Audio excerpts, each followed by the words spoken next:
Yay! Thank you, Rochelle, for joining me today. Um, Absolutely. I really appreciate you taking the time. We have worked on a few projects together, which I feel like makes this extra fun to kind of reflect on some of the things we've worked on. And then I'm also excited to get into some of the things that haven't yet been published. Yes, Um, yes. but there's lots of similarities and interesting themes. So I kind of want to jump right into it with the piece that is published that we have on our site from you with the end in mind.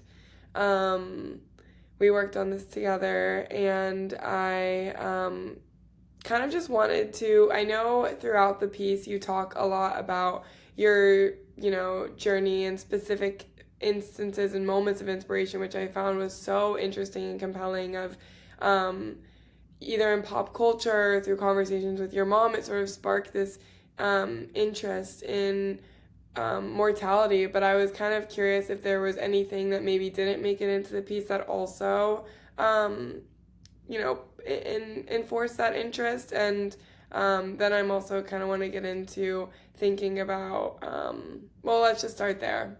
Is there anything that you have to add there? Yeah, there was some personal stories that didn't make it in just because while they may have shaped just how I personally developed this experience with death and grief, they weren't necessarily the most helpful for actually shaping the article itself.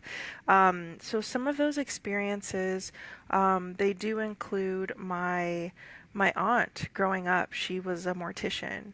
And it was one of those things that was kind of like hush hush in the family. Like everybody was kind of weird about it. She actually operated, she had like an extension in her home. So on the first level, she had like this special room where she was able to do the creepy things, as everyone would put it. Oh, Um, but yeah, I mean, she was just a fixture in my life growing up. And while I'd heard, the little hushed whispers about it was just so normalized to the point that she actually was able to embalm family members, including, wow. her own husband when he passed away. So, I mean, in retrospect, it's like she had this really really insightful approach to family care, like caring all the way until the last moment, that Yeah. I don't think I fully appreciated in the moment when I was younger. But now I'm like, oh, wow, that's really beautiful and poetic that she was able to do that.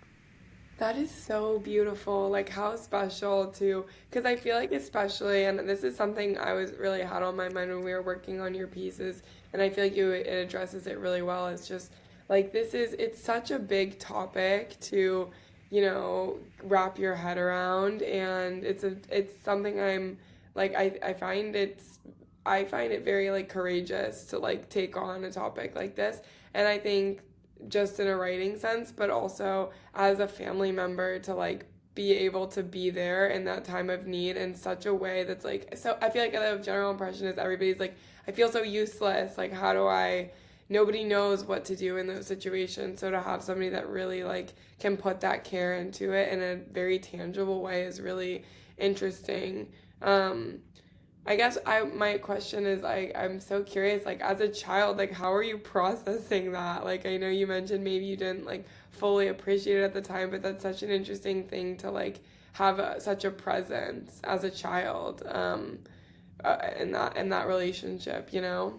Yeah, absolutely. I mean, I just remember the adults, with their little whispers here and there. So this aunt lived in a city that was several hours away from where we lived. So whenever we went to visit the family up there, she had one of the biggest homes, so she often would offer us like her guest rooms to us, so we would stay with her. And I just remember just my parents making a little side comment like, "Oh, don't go in this room. Don't go down there. Yeah. Stay out of that." Or my mom remarking on how it's like extra cold on the first floor, and like Oh, with these knowing eyes, and I'm like, why is yeah. it cold on the first floor? Yeah. Oh my gosh, yeah. It's just um, one of those things that, like, as a kid, is just like very confusing, I imagine. yeah, yeah. But I feel like, just at all ages, like death is a really, difficult topic to like grapple with. And I guess that was something that I was very curious about. From your perspective, as a writer, like addressing this topic, when you were going into it, I feel like usually there's like some writers that approach a piece with like a real sense of like audience in mind. Like this is a message that I want to communicate, and like this is, what I want to, the message I want to reach people. And then there are some people that I feel like write more in a mindset that's like, I want to explore myself and like I need to more clearly address this topic. So putting it in words for an audience will help me to better understand it. And I think it can obviously be a mix of both, but like in considering this article specifically, which one did you feel, if either, or if there's another option, was your mindset as you approached the piece? Yeah, so initially it was definitely me just wanting to get my experience with end of life planning out, and processing what that was like as a relatively healthy millennial. And so I just wanted to just get the story out. It came partially from like some journaling that I had done during that time period, and just a collection of little notes to myself about the topic. So it was started off as this personal journaling type of Mm-hmm. journey. But then I realized I think this might actually be helpful for people, perhaps. Mm-hmm. So, how can I talk about it in a way to destigmatize it, demystify it, and maybe encourage somebody else to look into this for themselves or their family? So, so both. And then also, um, and this is mentioned in the article too, conversations with my mom.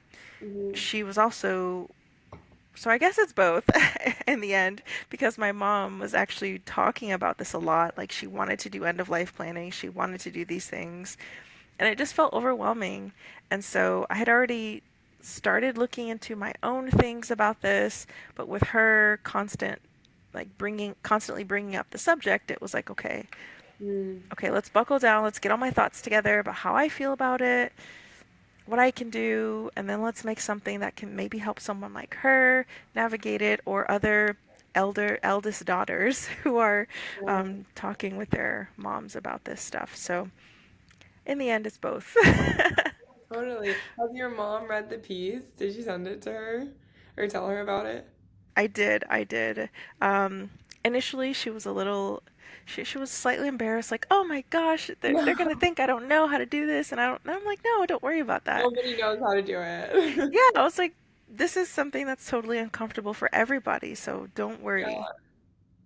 Yeah, and it was such a powerful story. I thought just the way you injected those personal anecdotes and just made it very moving. You mentioned something else that I also was curious about. What is your relationship to journaling in general? Yeah, so I love a good journal. Um, when I was younger, I kept diaries often. In fact, when I was born, my mom had a diary already waiting for me. She like Oh. pre-filled it in with notes, and then when I got older, like preteen age, she gifted it to me, and so that's when I started using a diary and journaling, and I used it throughout my adult life to get through a lot of stuff. Um, Although it became harder to keep up with like the handheld paper notebook, and so now it's just my notes app is just chock full of stuff. Totally. I'm the same. I'm the same. So it's just like a great place to just put fragments of life, um, Yeah. poetry ideas, story ideas, things that happened. I mean, there's everything from grocery and to-do lists to like these existential epiphany moments. Yeah. Um, I think it's just so important to capture these moments and just get them out of your mind and just put them somewhere. Yes, I love how you have just put that all. And I think it's a really beautiful thing that is often overlooked is this like record of, what could be considered like a relatively like mundane day, or even stretches of life that are mundane. Like, I think recording them and then also interspersing them with these really enlightening moments is super interesting. I've actually been reading this old like letter correspondence between these two sisters that were like artists living in the 70s, and it's very much like what you described, where like they will message about like very simple logistical things, and then there'll be a note that they write to each other, that's like very, very, very self-aware and extremely reflective. And I just, it's making me think recently about just like the lost art of like letter writing. But I think it's lovely that like you are recording your life, at least in that way. Do you write letters to anyone by chance, or no? No, but that's so beautiful for you to mention that because letters, receiving and writing letters is such an intimate thing. I definitely feel like it's a lost art for sure. Yeah. You lose a lot of beauty in that. Um, but you're onto something because I've been thinking a lot about memory and archives Mm. and journals and letter writing. These are like archives of our lives, and I think when you're thinking about grief and you're thinking about loss, what comes up for me a lot is how do we preserve and honor memory? Yeah. How do we do that? And for me, a lot of what comes up is like having an archive, having an Mm. altar of remembrance somehow. So letter writings, a journal, Yeah. even the most mundane things can be memorials, and that's okay. That's so beautiful. I love that you put it that way, that the most mundane things can be memorials, because that's how it feels when you're uncovering like a past memorandum of like somebody that's long gone and just lived a very normal life. Okay, so what in an ideal world would happen to your archives, like, after you're gone? Whew. Well, I would say the most important thing to me is that my loved ones are able to have access to those things and they can choose Mhm. what they like, what's important to them. Um, yeah, I don't have any other consideration. I just hope that I just hope that my things don't end up littering the side of the road or something or anything like that, but I just want the people I love to be able to pick what they want from it, Yeah. and it's okay whatever happens to the rest. It's kind of like those I think it's like the Buddhist sand art where they're creating these intricate arts in the sand, and then the whole point is for it to be washed away. So, Wow. That is so beautiful. That's really, really lovely. You're really, that's really philosophical and beautiful. But thank you. because I really relate deeply to you on this level of like, there's like, it's a very much like a compulsion to like write things down. And like, I don't know how, if everybody experiences that, but I feel the same way, that it's like, I'm so compelled to like, specific thoughts like call out to me. And it sounds like that's kind of how you brainstormed for this piece too. Um, and I think it's like these patterns, and like just understanding our own existence is like a game in and of itself, which I feel like is exactly what writing is sort of a gateway to. Um, I kind of want to transition and think about, with all of this, one of your pieces that's in progress currently that hopefully will be coming out, somewhat in the next couple months. The case for medically assisted suicide, the discourse piece. What has your experience been like writing this in discourse, and how, if in any way, how did your with the end in mind inform this piece? Yeah, so I'll answer the second question first. So I already knew going into writing pieces with you all that I wanted to talk about death and grief, partially to develop my own, I guess, array of work on this subject, but also to be able to inject just conversation about it into the world, because sometimes it feels like there's not enough.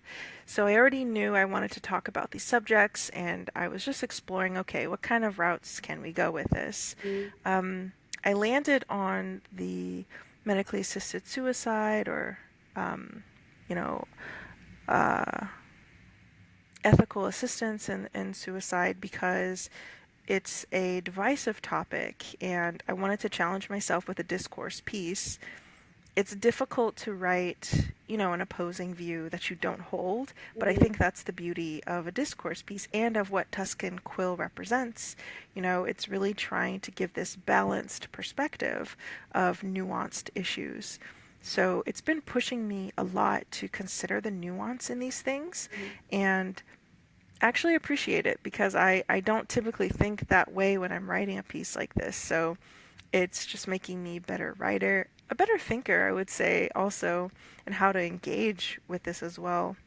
Um, and it's also been a little like tricky emotionally, because of how I personally feel about it, and just uncovering the personal stories of people who are in the system right now, trying to get this benefit, or trying to navigate the healthcare system so they can get this. So it's a very touching and divisive subject. Yeah, I know. So I think it's, it really is so impressive to me. And I'm not really not just saying this, but this is just one of the pieces that I feel like, I mean, first you're, confronting like a concept of mortality, which is like one of the biggest, things to take on as a writer. And then you're doing it in this like discourse segment. It's like one of the more challenging topics. Like, how do you factor that into your writing process? Like, do you do anything like when you're preparing to sit down and write this or think about it to like mitigate that, like that what feels like a challenge, or does it not feel like a challenge to you? Mm. Um, I would say it has been challenging. Like I said, with the uniqueness of a discourse piece is being able to write that east view perspective, right? That rebuttal piece. So, really trying to understand the perspective of someone who is opposed to the idea of this kind of healthcare. Um, that's not my original position, so it's like I don't know. How could you think that? So really Yeah. just challenging myself to truly understand what they might think and why. Not just on a surface level, but really trying to get into the mindset of it. So Yeah. actually what's helped is, aside from desk research and looking at what's online with, the discourse of people who are against this, but actually bringing it up to the people I know in my circle, and just seeing what they think about it. And there's people around me who are kind of on the fence about it, who are even uncomfortable to talk about it, period. So Um, talking to the people around me about it has helped me understand a little bit more, because I know them. I know what drives them. I know their backgrounds, so that's yeah. helpful. That's so interesting. I love that you've taken that approach. And I'm sure these are conversations with people that you trust and that you know, but like how have those conversations been going if you would want to talk about that? Yeah, I mean, they've been going well. There hasn't been any arguing or Yeah. tables flipped or anything like that. It's been really interesting for those who are willing to talk about it and it doesn't feel uncomfortable for them. Um, we're able to kind of go back and forth, and I can understand what's influencing their perspective. With a lot of my family, you know, there's religious reasons, that are Mm-hmm. impacting like what they're thinking, and Mm-hmm. how they feel about it. So understanding more of that faith-based perspective, Right. um, and yeah, it's been really, really enlightening so far. That's And so yeah, interesting. Sorry, do you have anything else? no, you're good. No, I just that really struck me because I feel like we actually haven't, I don't think, touched on this, which is interesting because I feel like so many people use religion as like an explainer for death, and like they turn to that for their understanding of death. How do you factor that in when you're considering these pieces? So this is a good question, and this is making me think about something I wanted to mention earlier too, which is the this phase of my life, I guess, is just about exploring grief and loss. And grief isn't just limited to death. There's all types of things that you can grieve. You can grieve a personal loss of autonomy, of identity, a job. You can lose so many things. So when I think about grief, I'm always having this like multi-definition thing in my head. But in the lens of grieving the death of a loved one, um, I think that uh, there is a lot of that, like faith, a lot of that weight of faith that influences how we can talk about it. And so I mean, on the side, I've been investing a lot of like research and work into how can we open up conversations more, not just to circle that, but to circle all the different aspects of being human too. Mm. Um, because there's so many other perspectives and like lenses to look at this from. Um, okay, I kind of lost the plot. What was your No, question? no, you had me captured. I was just the thought I just had was that like I feel like there's such a range of willingness to discuss these like core concepts of humanhood within between different generations. And Yes. that was sort of the thought I was having. But my question was originally we were thinking about like how faith impacts impacts your perception of death, Mm. and I feel like you sort of addressed that. And I guess I mean if you're comfortable sharing, is it a situational something situational that has sparked this like interest in grief? Like have you been dealing with some personal things that have kind of spurred that on, or is it um something more abstract? No, I think honestly, so I just learned this term recently. Um, it's called the deep zoo. So the Mm, deep zoo, I guess, is what like an author, it's like this internal well of like themes and ideas that the author is constantly putting into their work. And mm, when I learned about this term, I was like, what's my deep zoo? And I realized death is one of those things that I never realized. wow. So from childhood, I've experienced a lot of death in the family. And then with my aunt being a mortician, Right. all those things had been kind of swirling in my mind. Mm, But I would say it wasn't until I experienced an early child loss about 3 years ago, two and a mm, half years ago, um, that it came to the forefront of my mind again. So my partner and I, um, we lost our first child very early on in the pregnancy, so very early in the first trimester. mm, And that was a new kind of loss that I'd never experienced before. So I think that was the moment that I started thinking about it more. Um, and then thinking about the lack of support for this kind of bereavement. Um, because even as a person who lost a child, I didn't feel like I deserved to grieve as much as the mothers who held their babies. So it was such a awkward time, and I just felt really in limbo with how to grieve about that. yeah. Um, so yeah, I think that was what kind of opened me up to just start looking at where's the support, where's the conversation, how do we talk about this, how do we approach this, and then there's the little interjections throughout my life of my mom just randomly telling me I want to be buried here. I want to do this. Make sure that this is done. And I'm like, Yeah. you're just going to say this to me randomly And and you're tell just like, me, yeah. yeah. So I'm like, okay, so that's going on in the backdrop like constantly, right? And so um, I think that's what caused everything. Yeah, so you're just like basically, excuse me, forming all of these connections. You're like, just feeling, and I feel like that is the way, a true theme is crafted as like an artist, is like your life has these themes and you're just paying attention to them and taking them on. And I really commend you for taking this on because I think it clearly is calling to you. And I just want to say also,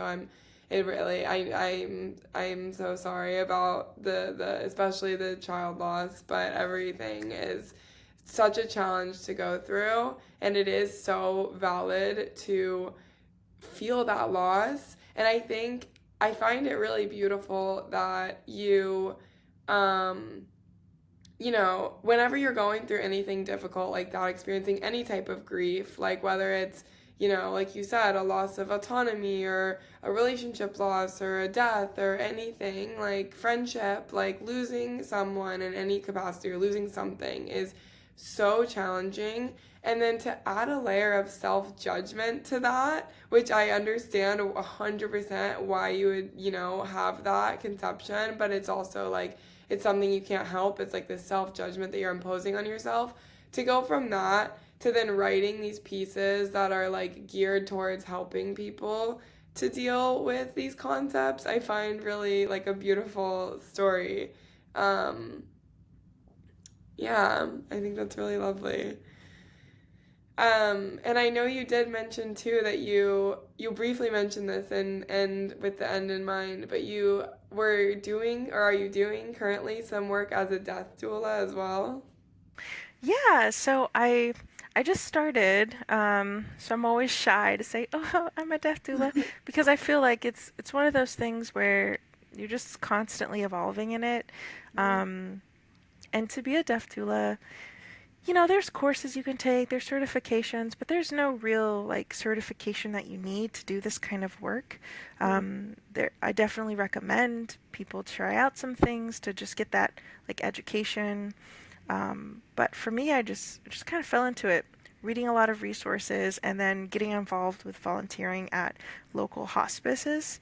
Mm. Is that how you say it? Hospices? It always feels Good weird. question. But doing that kind of frontline work is what really propelled me into it, Mm. and I just found it really fulfilling to kind of catalyze my experience and use it to help other people. Yeah. Um, so right now, I'm supporting this Canadian hospice, and we are about to start doing some training so that we can create like this frontline peer support for people who are working as caregivers, who are working in hospice care, and are confronted with death on the daily. And so Mm. this peer support line is just a resource for them to be able to kind of process what they've seen, what they've experienced, the loss of their patients. So that's a really Mm. cool endeavor. And then also working on an end of life conference that's going to be happening in June in Ontario. I'm helping with the event management remotely. That's um, cool. and it's just like to let the public know about what services are available to them, from death doulas to funeral homes to we even have some kind of hospice for pets and things like that. So it's for the public, and then it's for the folks in the death care industry in that area to network with each Mm. other Mm. because it's important for us to see each other and to work together and create that network. Yeah. Do you think of what you're doing? Do you think about it as brave work? Are you? You know, I think it is. okay, I appreciate that. I don't necessarily think of that when I think of what I do because I don't know, I don't think of it as that per se, but I get that response from people. They're like, "You're doing that? Um, Wow, I couldn't do that." I'm like, "Well, I guess it's a special flavor of person, I guess." what do you think about like what's in your mind as you go into planning an end of life conference? Like what are some topics that you consider? Well, for me, and this is also something that I think about as a storyteller and a game designer too, but it's about how to reduce harm for the audience, how to reduce harm for the participants. Mm. So I'm always trying to make sure, because I know how big and complicated this topic is for people. So how can we make sure people are safe, people Mhm. feel safe, and that what we're presenting is safe? So I have that in the forefront of my mind, and then from there it makes it easy, because I'm like, okay, what are things that can mitigate harm? Well, clarifying things. So providing adequate education about uh, what this is, what we're doing, what services are being, talked about here, making sure that we're giving clear definitions of things, creating boundaries, making sure people understand what this space is for and what it's not for, Mhm. and then just finding values aligned exhibitors, for example, to present at the event to showcase what their work and what they're doing. So it's, yeah, that's what's on Very my mind. cool. No, that's very cool. That's I wouldn't even know where to start, so I like to hear that. I'm very interested in that. And you also mentioned your game design. I kind of wanted to touch on your other piece that's in the works. What is the latest? How is that going? And would you like to share a little bit of like a teaser because I'm so excited and I want you to explain it because it's a really cool concept. Yes. Okay. So I am a game designer, and just as a side note, a personal project I'm working on is actually a resource hub for anyone really, but gamers, to explore grief through games. So I'm hand building like a death positive games library that people can search through. It's a database of games that talk about death, dying, grief, and loss in a very resonant way. And then setting up a games club where there are intimate settings of players who once a month they play games from that list, and they just talk about the experience, how it impacted their understandings of grief, etc. Mhm. So I'm bridging the grief work and the death education into games through that way.